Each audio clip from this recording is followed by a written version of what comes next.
ఆకాశవాణి ప్రాంతీయ వార్తలు చదువుతున్నది శాంతి. ముఖ్యాంశాలు: పశ్చిమాసియాలో ఉద్రిక్తతల నేపథ్యంలో అక్కడ చిక్కుకున్న ప్రవాసాంధ్రులు సురక్షితంగా ఉండేలా చర్యలు తీసుకోవాలని ఆంధ్రప్రదేశ్ ముఖ్యమంత్రి నారా చంద్రబాబు నాయుడు అధికారులను ఆదేశించారు. తెలంగాణ ముఖ్యమంత్రి రేవంత్ రెడ్డి అన్ని జిల్లాల కలెక్టర్లతో ఈరోజు సమావేశమవుతారు. ఆంధ్రప్రదేశ్ ప్రభుత్వం మహిళా రక్షణకు అధిక ప్రాధాన్యత ఇస్తుందని హోంశాఖ మంత్రి అనిత తెలిపారు. రైతులకు సాగునీటి భద్రత కల్పించేందుకు వ్యవసాయ విద్యుత్ కనెక్షన్లు మంజూరు చేశామని ఆంధ్రప్రదేశ్ వ్యవసాయ శాఖ మంత్రి అచ్చెన్నాయుడు పేర్కొన్నారు. దేశవ్యాప్తంగా హోలీ పండుగను ఈరోజు జరుపుకుంటున్నారు. వార్తల్లోని వివరాలు: పశ్చిమాసియాలో ఉద్రిక్తతల నేపథ్యంలో అక్కడ చిక్కుకున్న ప్రవాసాంధ్రులు సురక్షితంగా ఉండేలా చర్యలు తీసుకోవాలని, ఇబ్బందులు పడకుండా అన్ని ఏర్పాట్లు చేయాలని ఆంధ్రప్రదేశ్ ముఖ్యమంత్రి నారా చంద్రబాబు నాయుడు అధికారులను ఆదేశించారు. పశ్చిమాసియాలో ప్రవాసాంధ్రుల పరిస్థితిపై గుంటూరు జిల్లా ఉండవల్లిలోని క్యాంపు కార్యాలయంలో RTGS, Andhra Pradesh non resident Telugu society, APNRTS అధికారులతో ముఖ్యమంత్రి నిన్న సమీక్ష నిర్వహించారు. ఈ సందర్భంగా చంద్రబాబు నాయుడు మాట్లాడుతూ, ప్రవాసాంధ్రులు ఎవరూ ఆందోళన పడవద్దని, రాష్ట్ర ప్రభుత్వం అన్ని విధాలా అండగా ఉంటుందని తెలిపారు. విమానాశ్రయాలు మూసివేయడం, పలు సర్వీసుల రద్దు నేపథ్యంలో పరిస్థితులు చక్కబడే వరకు సురక్షిత ప్రాంతాల్లో ఉండాలని ముఖ్యమంత్రి సూచించారు.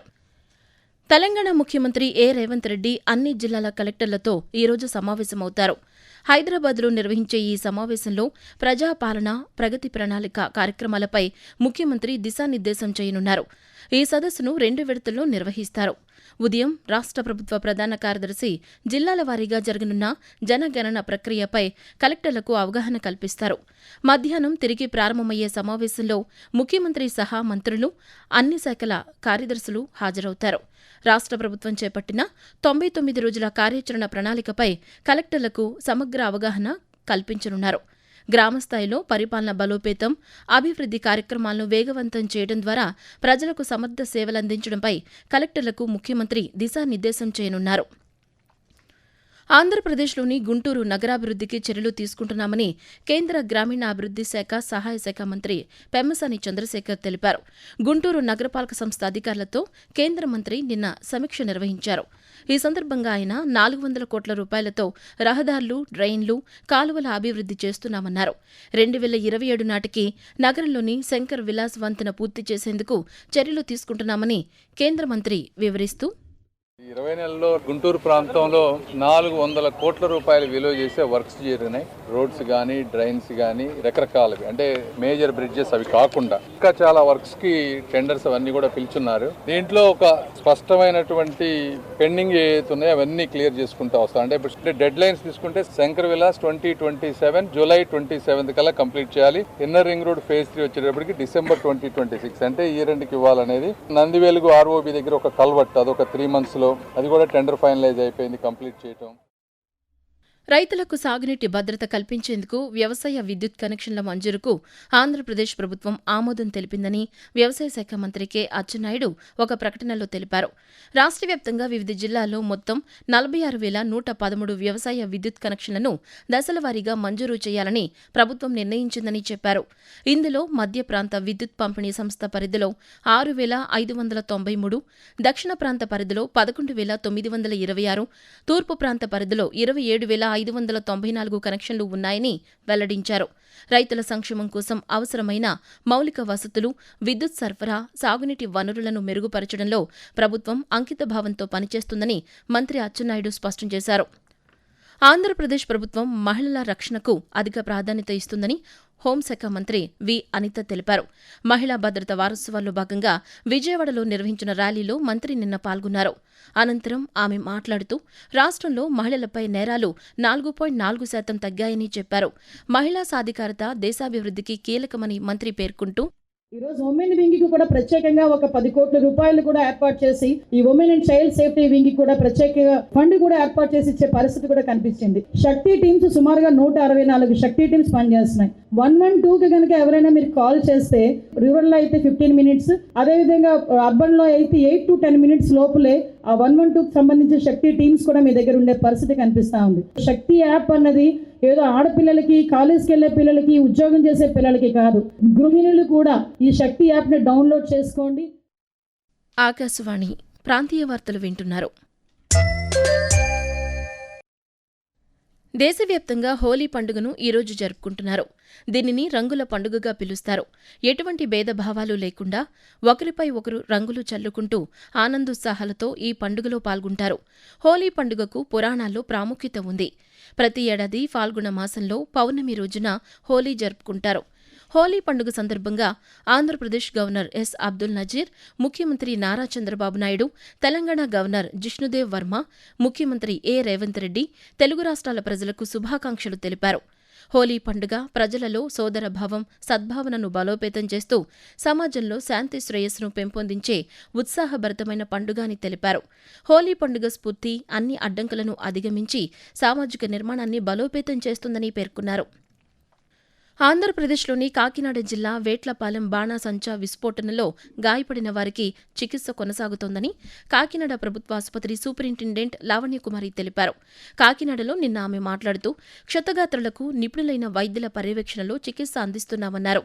మెరుగైన వైద్యం కోసం ప్రత్యేక చర్యలు తీసుకుంటున్నామని ఆమె తెలియజేస్తూ పాలెం ఘటనలో గాయపడి గవర్నమెంట్ జనరల్ ఆసుపత్రికి 9 మంది తీసుకుని రాబడినారు. దీనిలో 2 పురుషులు మరణించడం జరిగింది. ప్రస్తుతం గవర్నమెంట్ జనరల్ హాస్పిటల్లో 7 చికిత్స పొందుతున్నారు. దానిలో 2 స్త్రీలు, 5 పురుషులు ఉన్నారు. వారిలో ఒకరు 75% బర్న్స్ తో ఉన్నారు. తర్వాత మిగతా అందరూ కూడా 90 నుంచి 100% కాలిన గాయాలతో ఉన్నారు. కాబట్టి ప్రతి గంటకి కూడా వారి పరిస్థితి సమీక్షించి దానికి అనుగుణంగా కూడా టీమ్ లాగా ఏర్పడి వైద్య బృందాలు సరైన చికిత్స అందిస్తున్నాయి. అంటే గంటకి పరిస్థితి మారుతుంటది కాబట్టి పరిస్థితి అయితే మాత్రం అందరిది కూడా విషమంగానే ఉంది.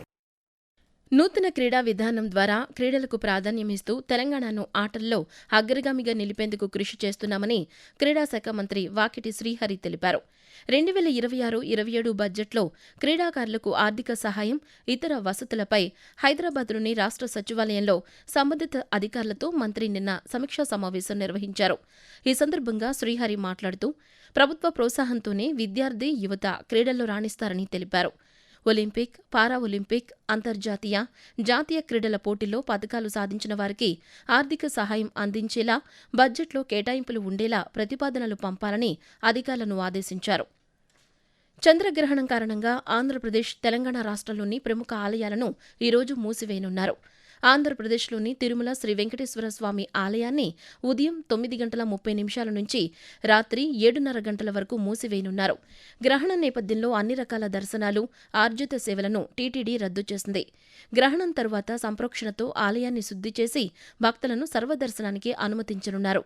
అలాగే శ్రీశైలం, విజయవాడ కనకదుర్గమ్మ ఆలయాలతో పాటు తెలంగాణలోని యాదగిరిగుట్ట, వేములవాడ ఆలయాలను మూసివేయనున్నట్లు ఆలయాధికారులు తెలిపారు.